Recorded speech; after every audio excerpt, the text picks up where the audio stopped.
So Joe versus Mac is 100% gonna happen, and I am terrified and excited to see the end result. I mean, it's crystal clear Joe is going to put on Chief's armor.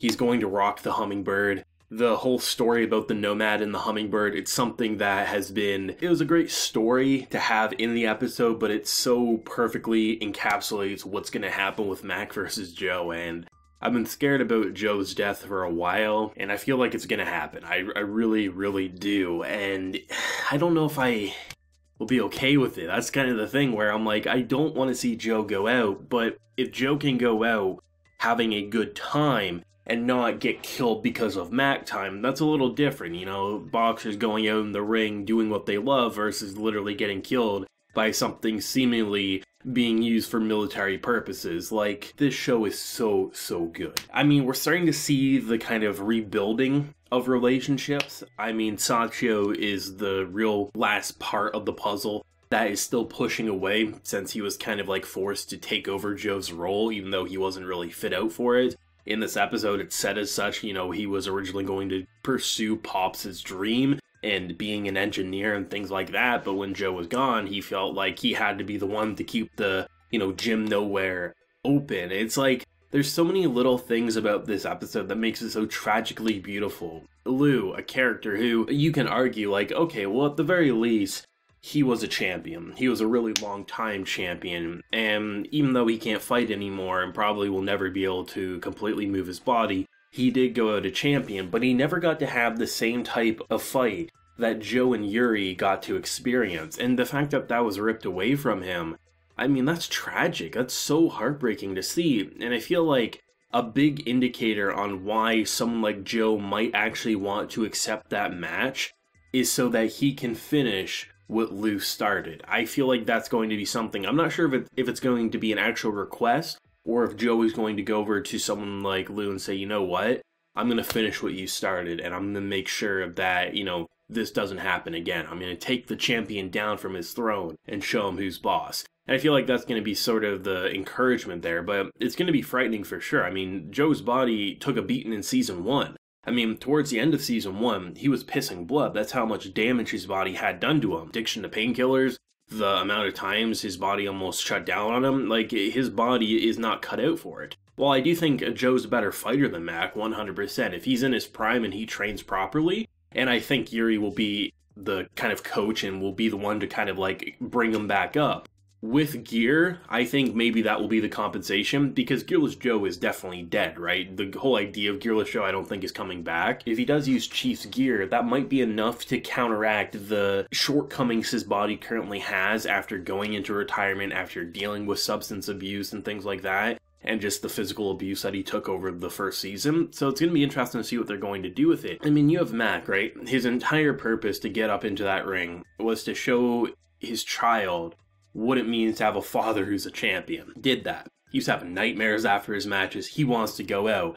And this scumbag ropes him back in by being emotionally manipulative. This is shit, man. Like, this guy needs to go away. Without a doubt, at first I was thinking it was all good intentions, but after the whole military drop where they're saying, hey, they're going to be testing it on military, I don't think Mac time is a bug. I think Mac time's a feature. I think it truly is. And to have, you know, brother and sister, basically, sister prying, trying to get more information, brother pretty much exposing it in a magazine. I mean, they're going to be in for a rude awakening, I feel like, because on one hand, if you pull out, your company's stocks are going to completely crash. So you do have to look at it from a financial standpoint. On the flip side, a morally ethical one, this shit isn't right. So depending on the information that he gave them, and the fact that seemingly he was manipulating the data that was given to her, I feel like the reason she's going to stick around isn't because she's a horrible person, but more so the data doesn't look as bad as it really is, and it's going to be frightening to see what's going to happen. I wouldn't be surprised if, like, moments before Joe versus Mac happens, you know, it's revealed how shitty this bug is, and Joe still continues to fight. I just hope he's going to pull through. I saw so many people predict it early on that Joe would probably end up dead by the end of the season, and I was right there with them.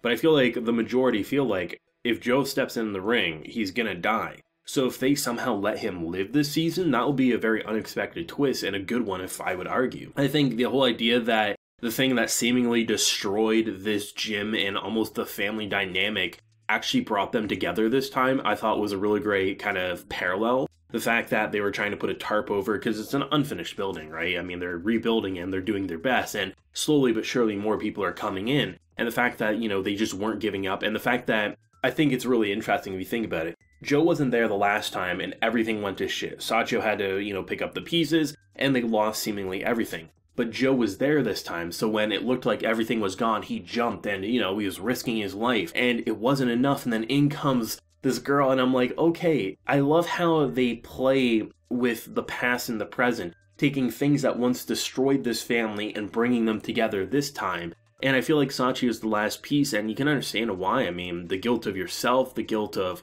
you know, feeling like you are responsible while also wanting to hate this man and just wanting an escape route, right? Saying like Joe just wants forgiveness. No, unfortunately, I have to swallow the truth that Joe just wants to see the lights on once again. And to see the flashback with Nomad, even though it was short, the fact that there was a conversation talking about how, you know, even though you think Joe's really strong, he's also weak in his own ways, and he's afraid that when I'm gone, the lights will go out. And that's exactly what happened, right? So it's just like, it plays into these emotional tropes that generally would be so cliche, but it turns into such an organic piece of TV. It's like, it's so perfect, it's so real and genuine, and you feel like these are real people rather than insert anime characters. And many of these kids back in season 1, they just felt like fun personalities. Wasn't overly invested in them. But seeing how they've really developed into a person in season 2 is absolutely incredible. For being a season with the emphasis put on characters rather than boxing,